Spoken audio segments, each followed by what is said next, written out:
Welcome back to the IBJJF podcast. My guest today is Andre Porfirio. Andre is a Pan champion. He's an American national champion, and he is going to be part of the IBJJF Flow Grappling Medium Heavy GP. Andre, thanks for joining me. It's my pleasure to be here again, Danny, with you. It's always a pleasure to be talking and showing the world a little bit of me, a little bit of my knowledge, a little bit of to show the people that I study a lot of jiu-jitsu as well, not just train and compete, that I am also a big fan of the sport. I mean, every day watching and following the sport in general. Yeah, and it's cool because you're the first guest that we've had on twice on the podcast. You came out for episode 10. What an honor. Now you're back for episode 23. It's an honor. Thanks so much. Of course. So let's get into the medium heavy GP. Last episode, we talked a little bit about your background in the sport. We talked about how you got to Miami, your Pan Championship. So if you guys want to listen to Andre talk about those topics, it's episode 10. But today we're going to start with the medium heavy GP. So the GP lineup changed a little bit from the last time we spoke. We now have yourself, we have Isaac, Ronaldo Jr., and Manuel Hibamar. So I want to get your take just overall on the new medium heavy GP bracket and those competitors. I really like this bracket because I think we was missing Isaac on the last bracket, and I think he deserves to be there. He got second on the last Worlds. He just lost to Leandro, and he also already got a gold medal on the middleweight and also silver medals in the middleweight division.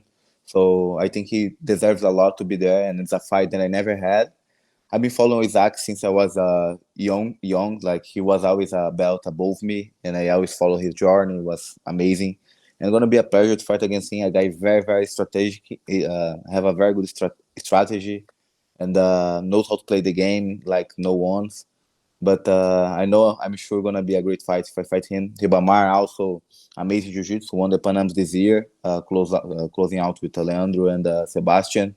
Just won the Nogi Pan Ams as well.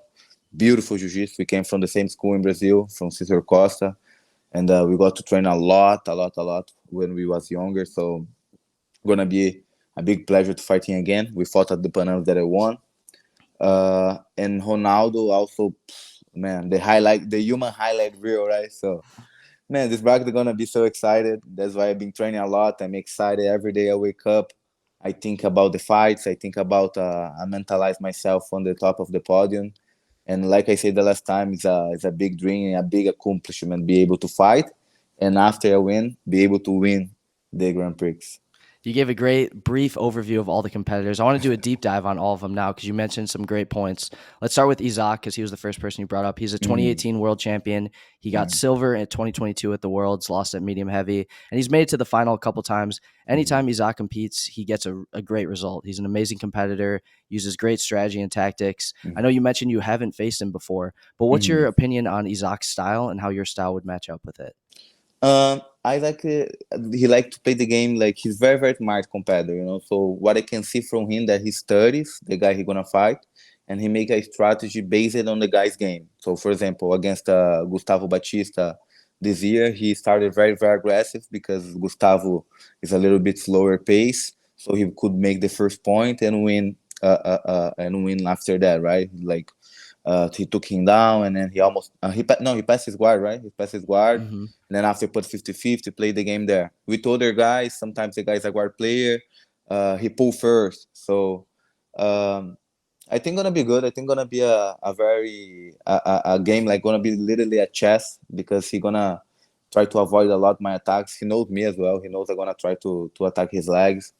But the way that I'm in training, the way that I'm focused, I'm sure that doesn't matter what he does, he don't want to be able to block or defend himself from me.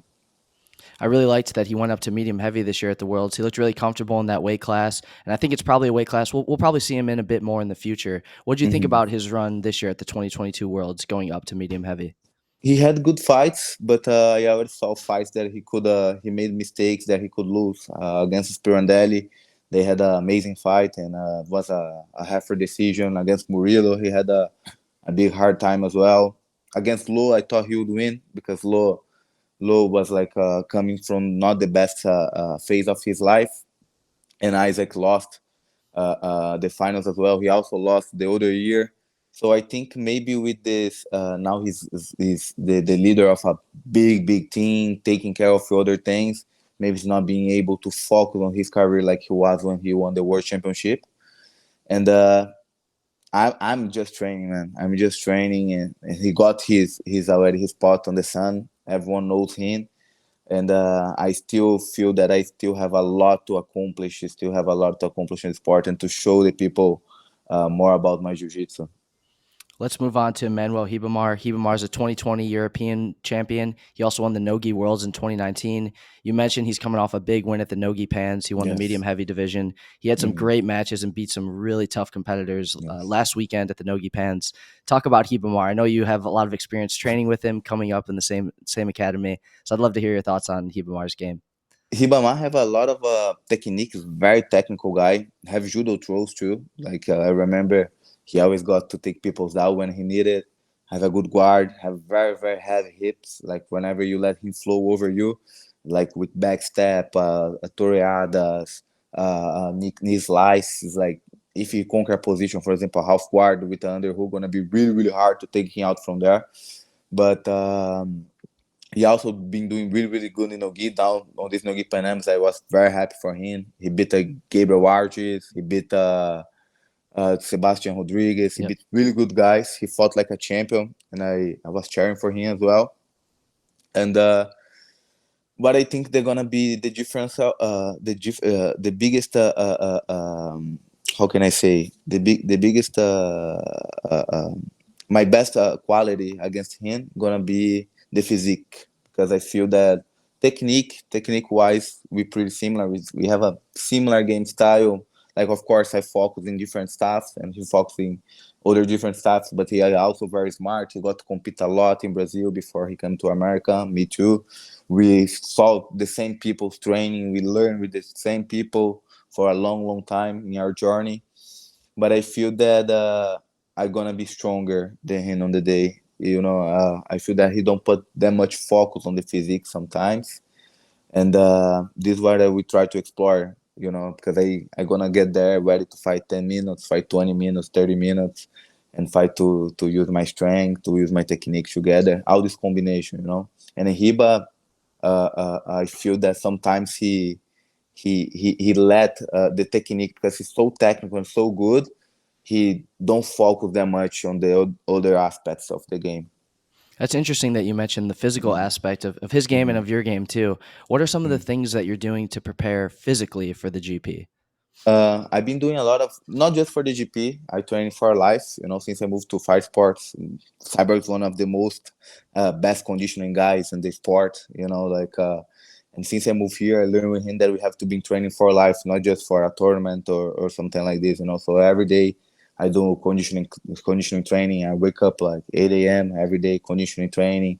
I do 3 times a week conditioning training, and I also do 4 times a week lifting, strength conditioning, like lifting more like a bodybuilding style, let's say. Mm-hmm. I have my coach Vitor Capial help me a lot with that, and yeah, man. And after I start to do that, I got a lot more aggressive, a lot more confident.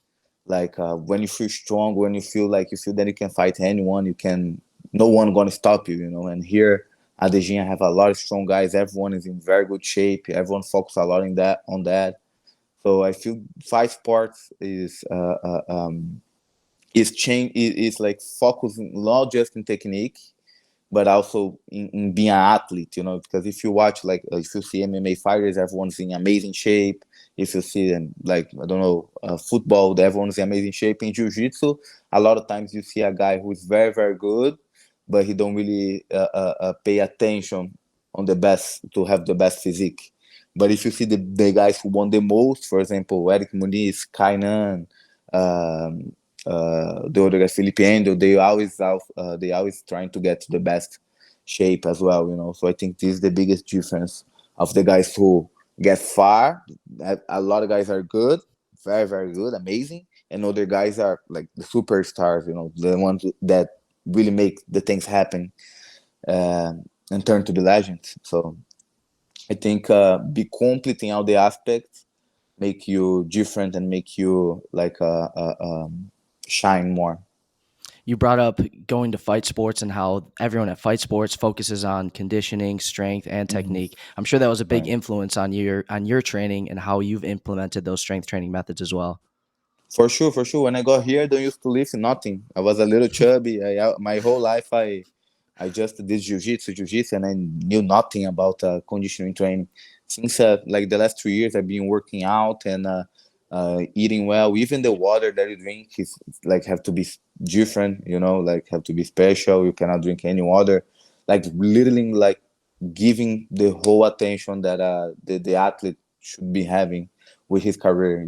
And I feel that jiu-jitsu it's growing a lot, but it still have a lot of people, a lot of good guys who still have the amateur mindset that don't really take care of their bodies, of their food, like they should to reach the highest potential.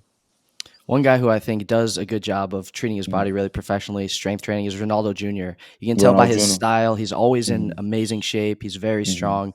Ronaldo is a pan champion, and he has some of the Mm-hmm. best passing we've ever seen in the gi, Toriando style outside passing that frustrates a Mm-hmm. lot of his opponents. He's passed a lot A of lot. really high level guards. I'd love to hear your thoughts on Ronaldo and Mm. how your game matches up with his.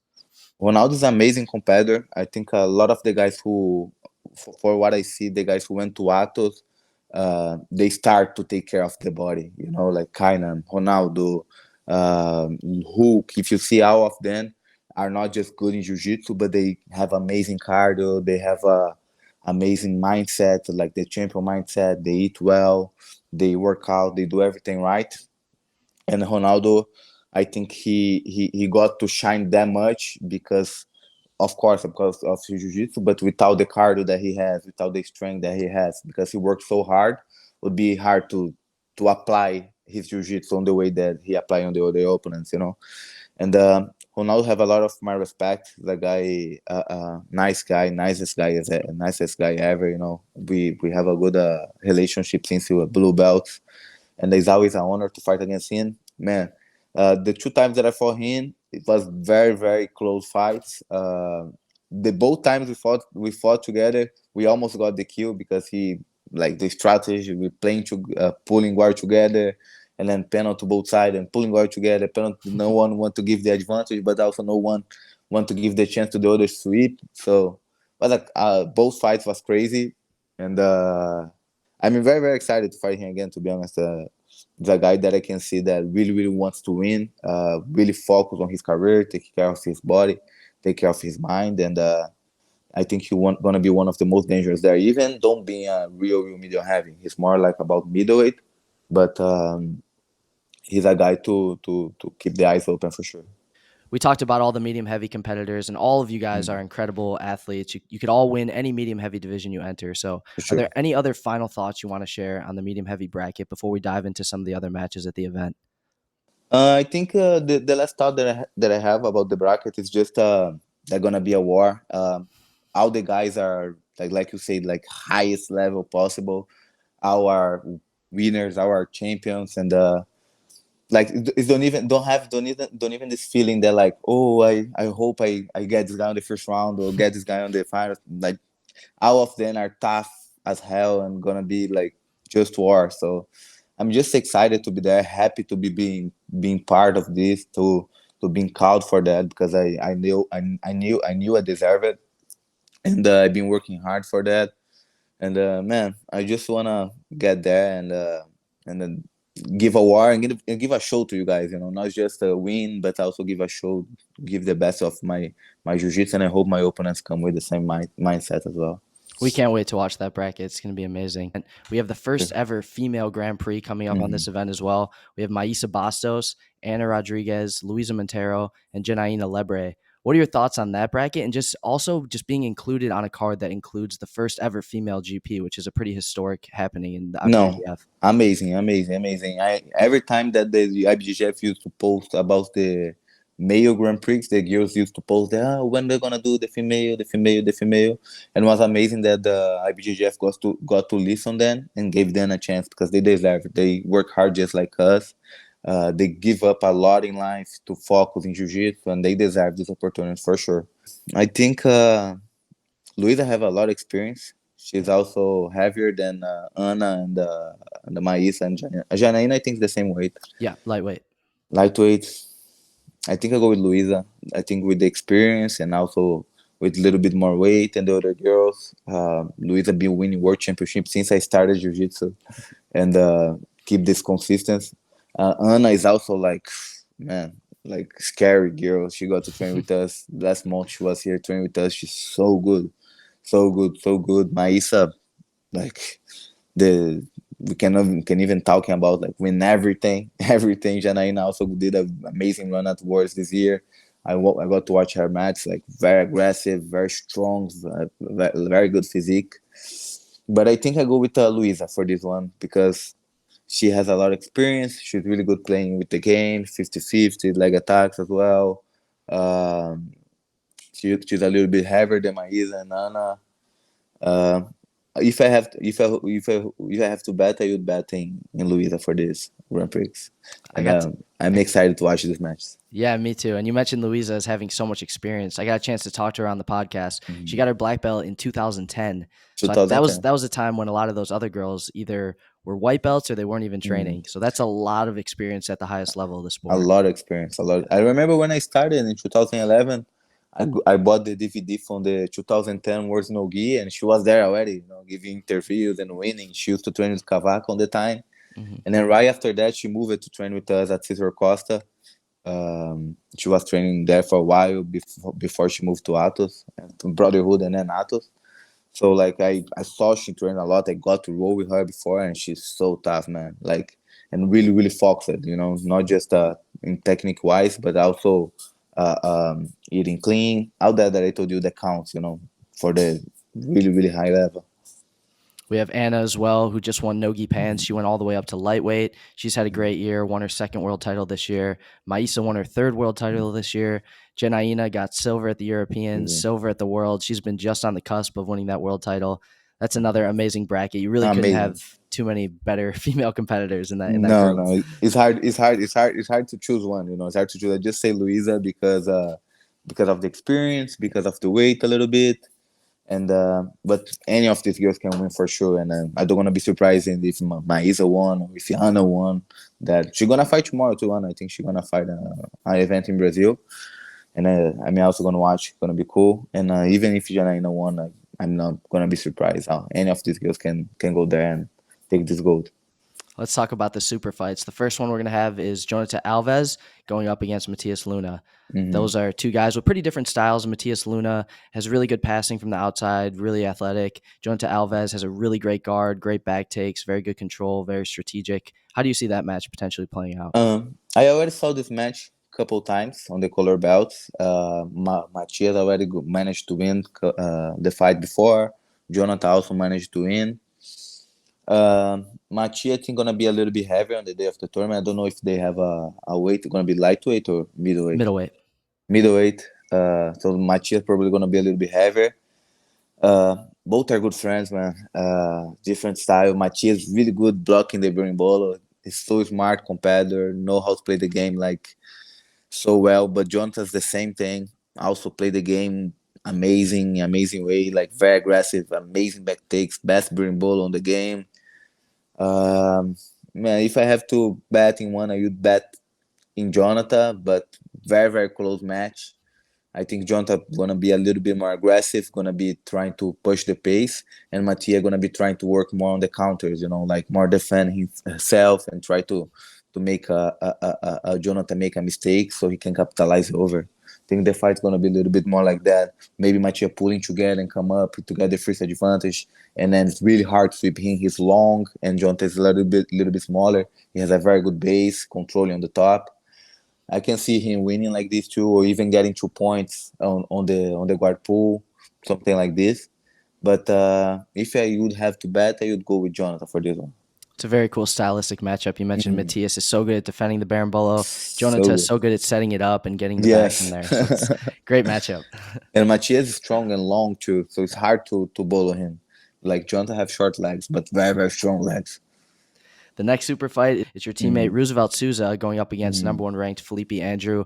Felipe, there's not too much to say about him. He's an incredible competitor. He's the number one Incredible, ranked incredible. adult male gi black belt. He won the Europeans this year. He's always on the podium at the major tournaments. And Mm-hmm. Roosevelt, we just saw him come to the U.S. for the first time as a black belt this year. Mm-hmm. He hadn't gotten a chance to do some of those major events yet at black Mm-hmm. belt. This year we saw him at the Pans, and he had a great performance and the Worlds. What are your thoughts on that matchup and how those two match up stylistically? Felipe is a very dangerous competitor. Like I'm a big fan of him. He nasty footlocks, and now he's showing the world that he don't have just that. He can pass guard, he can take you down, he can do gi, he can do no gi and everything. And Russo just the same.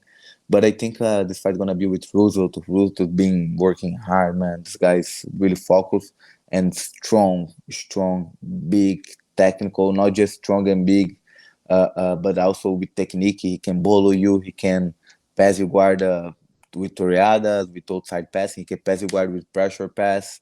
I saw that Felipe was losing a lot of weight to cut to heavyweight now. He fought the uh, Minnesota, Minneapolis, Twin Cities Twin Open Cities, yeah. a couple weeks ago as a heavyweight, and he was also signed up to Nogi Panamas as a heavyweight. So I think he's gonna be a lot of more light than Russo, and Russo is like top of the ultra heavy. So I think this is gonna be the difference. They have a pretty similar style. Yeah. Rules also like to take legs, to attack triangles. He's the same thing with pressure pass and everything. But I think because of the weight, Rules is gonna have a advantage on him for this fight. And I train with Rules every day, man. I know it's not easy fight against this animal. You mentioned their styles being similar. This is another great Similar, stylistic matchup. They both have such good footlocks. So it'll be such a interesting to good. see if they attack each other's feet or if they try to go with a different strategy. No, gonna be so cool. Rules showed that like his footlocks is so good at Panams. He got Adam Wardzinski. Yeah. He almost beat Dimitrius on the 50-50. So they already got the foot with many another good guys. So like he's really dangerous there. And Felipe same thing. But I think because of the strength and the weight advantage, Rules gonna get this match.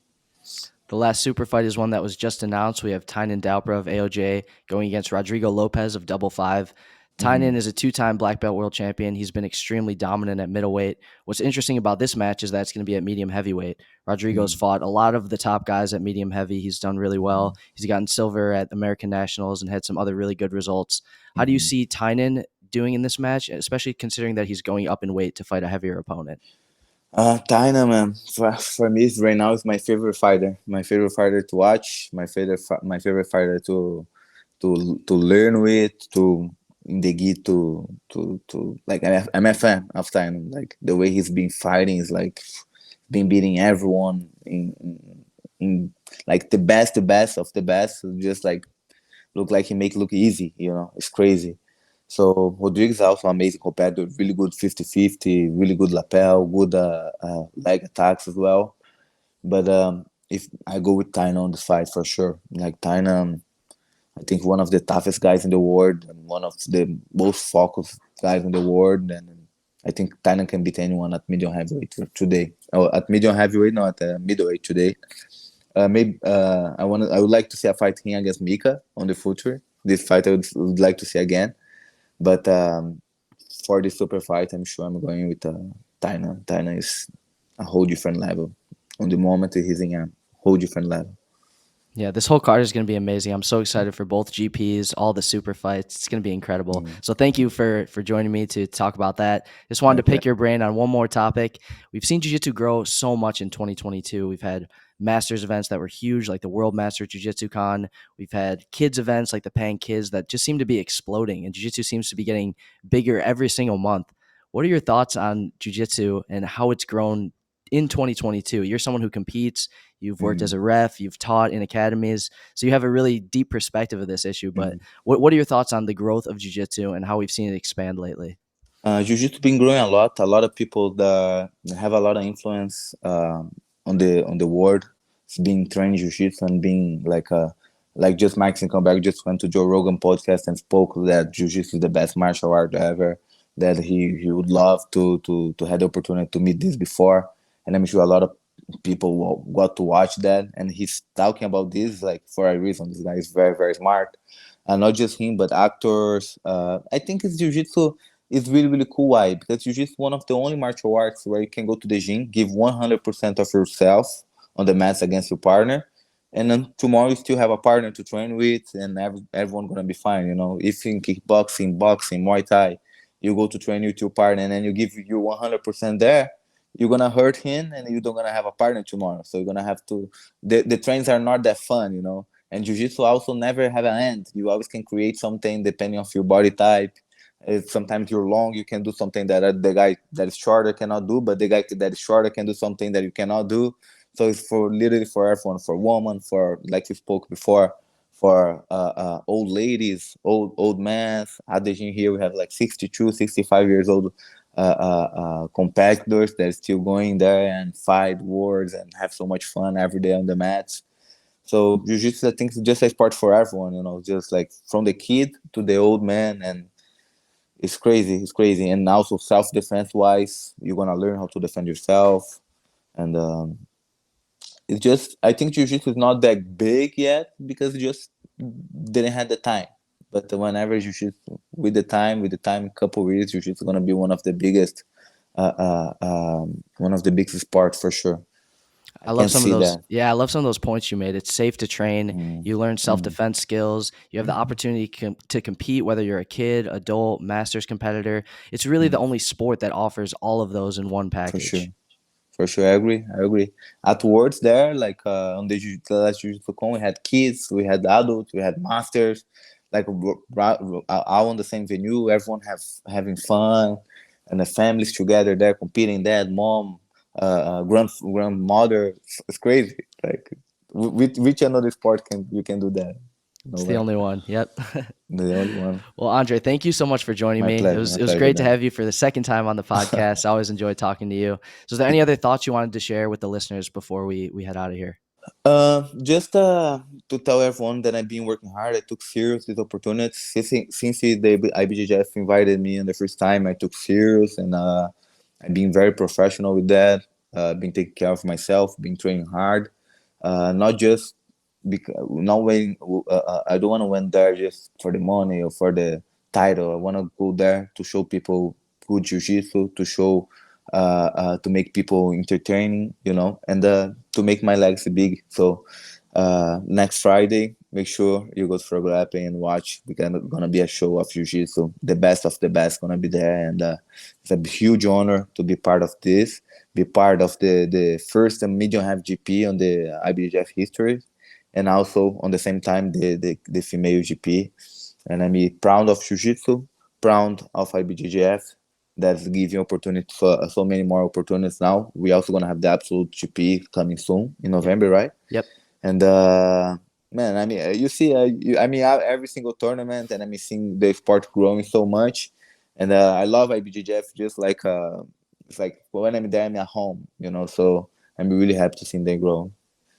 Well, thank you again, Andre, for your time. Like Andre mentioned, go to flowgrappling.com on Friday, October 28th. You can watch the medium heavy GP, the first ever female GP, and 3 amazing super fights. So thanks everyone for watching and listening, and we'll see you guys soon for another episode.